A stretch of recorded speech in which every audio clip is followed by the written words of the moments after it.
Chattanooga. We brought the boys here when they were little, but this trip, just the two of us.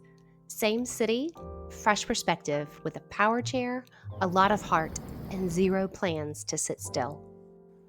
Our first stop, the Reed House Hotel.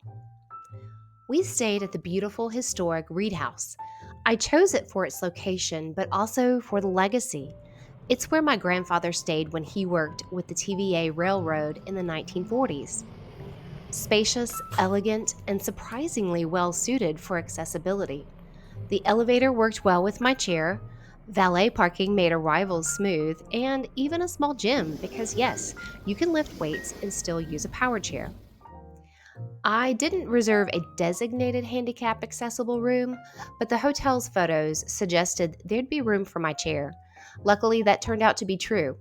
Historic properties like this one aren't always required to meet all ADA codes, so it's something to keep in mind when booking. From there, we set off to explore. The IMAX theater accommodated my chair perfectly. I rolled right in and enjoyed the Blue Angels documentary from the top row. It reminded me of how good it feels to have access without the extra effort. Just one block from our hotel was West Village. We sipped cocktails at Nightcap and snapped photos under the string lights and colorful umbrellas. Sometimes all you need is one pretty block. We visited the Chattanooga Whiskey Experimental Distillery. I joined the first part of the tour and skipped the stairs for the second half, which I expected. Afterwards, my husband enjoyed a whiskey flight while I appreciated the craft without needing the taste. Across the street, we stepped into the old train station, now a mix of dining and skating space. Standing under the same ceiling as my grandfather once did gave me a moment of connection across generations. Getting around Chattanooga was another mix of old memories and new realities. The free electric buses are accessible and frequent. No need to drive or park. We boarded at the historic depot and rode back downtown, passing familiar sights. Our boys used to love these rides, and being on board again brought those memories right back. Downtown accessibility was hit or miss. I was genuinely impressed by how many sidewalks were smooth, wide, and blooming. Flowers were everywhere, overflowing from planters and tucked into medians. My favorite stretch? A zigzag ramp lined with greenery, and the Riverside Boardwalk offered a peaceful roll with views. But not every route worked.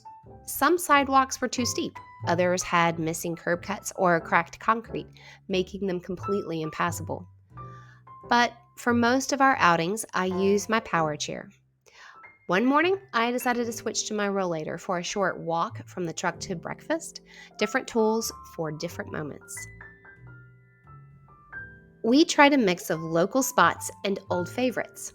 Maple Street Biscuit Company for breakfast, Puckett's Grocery for lunch, Nick and Norman's for dinner. Frothy Monkey gave us a cozy breakfast, and of course, Mellow Mushroom, a family favorite for years. This was a great trip, not just because of where we went, but because of how we did it.